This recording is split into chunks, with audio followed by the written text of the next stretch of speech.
नमस्कार भक्तों, मैं अंजलि आपके अपने YouTube चैनल जय माँ भवानी में आप सभी का एक बार फिर से स्वागत करती हूँ। आज मैं इस वीडियो में आपको घट स्थापना नवरात्रि पूजा विधि के बारे में संपूर्ण जानकारी दूंगी।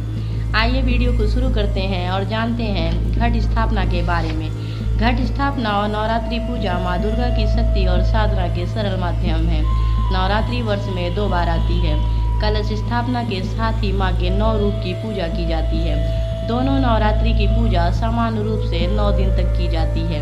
इस पूजा में माँ दुर्गा के विभिन्न 9 स्वरूपों की पूजा की जाती है।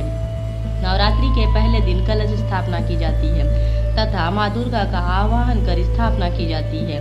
9 दिनों तक देवी माँ के अलग स्वरूपों की शक्ति भाव से पूजा की जाती है। नवरात्रि के इसी काल में देवी माँ ने महाबलशाली दैत्यों का वध करके मानव तथा देवताओं को अभयदान दिया था।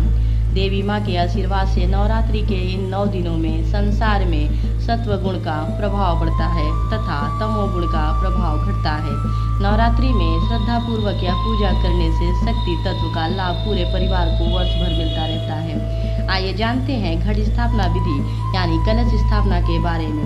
नवरात्रि में घट स्थापना का बहुत महत्व होता है। नवरात्रि की शुरुआत घट स्थापना से की जाती है। शुभ मुहूर्त में कलश स्थापित किया जाता है। घट स्थापना प्रतिपदा तिथि के पहले 1/3 हिस्से में कर लेनी चाहिए। इसे कलश स्थापना भी कहते हैं। कलश को सुख समृद्धि ऐश्वर्य देने वाला तथा मंगलकारी माना जाता है। कलश के मुख में भगवान विष्णु, गले में रुद्र, मूल में ब्रह्मा तथा मध्य में देवी का निवास माना जाता है। नवरात्रि के समय ब्रह्मांड में उपस्थित शक्तियों का घर में आवाहन करके उसे कार्यरत किया जाता है। इससे घर की सभी विपदायक तरंगे नष्ट हो जाती हैं तथा घर में सुख शांति तथा समृद्धि बनी रहती है। घट स्थापना करने की सामग्री और विधि इस प्रकार है। घट स्थापना की सामग्री: जौ बोने के लिए मिट्टी का पात्र, यह वेदी कहलाती है। जौ बोने के लिए शुद्ध साफ हुई मिट्टी जिसमें कंकड़ आदि ना हो। पात्र में बोने के लिए जौ। घट स्थापना के लिए मिट्टी का कलश, सोने चांदी या तांबे का कलश भी ले सकते हैं।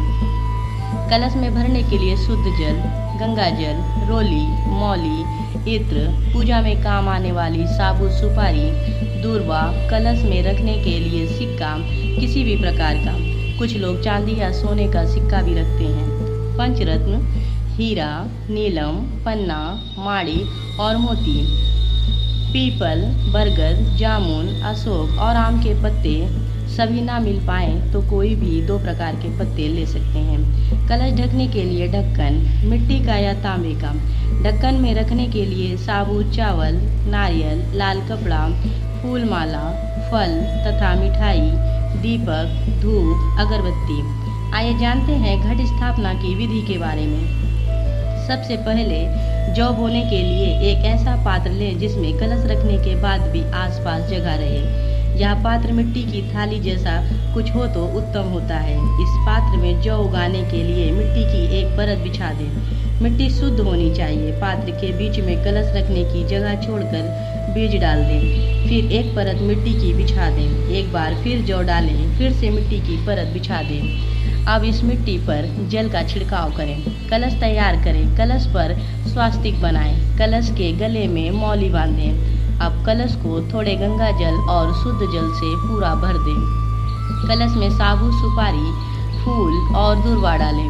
कलश में इत्र, पंचरत्न तथा सिक्का डालें। अब कलश में 5 प्रकार के पत्ते डालें। कुछ पत्ते थोड़े बाहर दिखाई दें, इस प्रकार लगाएं। चारों तरफ पत्ते लगाकर ढक्कन लगा दें। इस ढक्कन में अक्षत यानी चावल भर दें। नारियल तैयार करें। नारियल को लाल कपड़े में लपेटकर मौली बांध दें। इस नारियल को कलश पर रखें। नारियल का मुंह आपकी तरफ होना चाहिए। यदि नारियल का मुंह ऊपर की तरफ हो तो उसे रोग बढ़ाने वाला माना जाता है। नीचे की तरफ हो तो शत्रु बढ़ाने वाला मानते हैं। पूर्व की ओर हो तो धन को नष्ट करने वाला मानते हैं। नारियल का मुंह वो अपनी ओर होना चाहिए जहाँ से वह पेड़ से जुड़ा होता है। अब यह कलश जौ उगाने के लिए तैयार किए गए पात्र के बीच में रख दें। आप देवी देवताओं का आह्वान करते हुए प्रार्थना करें कि हे समस्त देवी देवता, आप सभी 9 दिन के लिए कृपया कलश में विराजमान हों। आवाहन करने के बाद ये मानते हुए कि सभी देवी देवतागण कलश में विराजमान हैं, कलश की पूजा करें, कलश को टीका करें, अक्षत चढ़ाएं, फूल माला अर्पित करें, इत्र अर्पित करें, नैवेद्य यानी फल मिठाई आदि अर्पित करें। घट स्थापना या कलश स्थापना के बाद देवी माँ की चौकी स्थापित करें। आइए अब जानते हैं देवी माँ की चौकी की स्थापना और पूजा विधि के बारे में। लकड़ी की एक चौकी को गंगा जल और शुद्ध जल से धोकर पवित्र करें।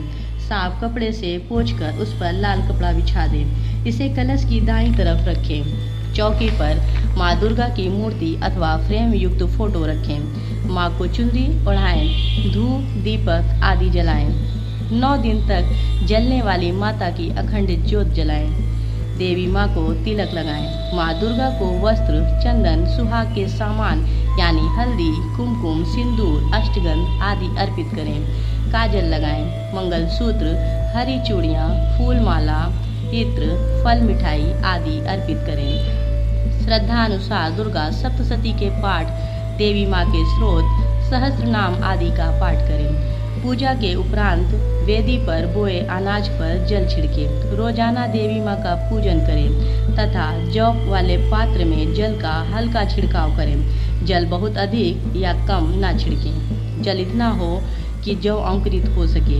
ये अंकुरित जौ शुभ माने जाते हैं। यदि इनमें से किसी अंकुर का रंग सफ़ेद हो तो उसे बहुत अच्छा माना जाता है या दुर्लभ होता है। आइए जानते हैं नवरात्रि में कन्या पूजन के बारे में। महाअष्टमी या नवमी के दिन कन्या पूजन किया जाता है। कुछ लोग अष्टमी के दिन और कुछ नवमी के दिन कन्या पूजन करते हैं। परिवार की रीति के अनुसार किसी भी दिन कन्या पूजन किया जा सकता है।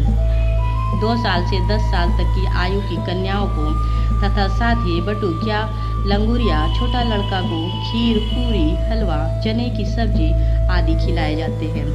महानवमी विसर्जन और जवारे। महानवमी के दिन माँ का विशेष पूजन करके पुनः पधारने का आवाहन कर सस्वस्थान विदा होने के लिए प्रार्थना की जाती है। कलश के जल का छिड़काव परिवार के सदस्यों पर और पूरे घर में किया जाता है ताकि घर का प्रत्येक स्थान पवित्र हो जाए। अनाज के कुछ ज्वारे माँ के पूजन के समय चढ़ाए जाते हैं। कुछ ज्वारे दैनिक पूजा स्थल पर रखे जाते हैं। शेष अंकुर को बहते पानी में प्रवाहित कर दिया जाता है। कुछ लोग इन ज्वारों को शमी पूजन के समय शमी वृक्ष को अर्पित करते हैं और लौटते समय इनमें से कुछ ज्वारे केस में धारण करते हैं। उम्मीद है हमारे द्वारा दी गई जानकारी आपको अच्छी लगी होगी। यदि आप इसके बारे में और अधिक जानना चाहते हैं या फिर किसी और मंदिर की जानकारी लेना चाहते हैं तो कृपया कमेंट बॉक्स में हमें लिखें।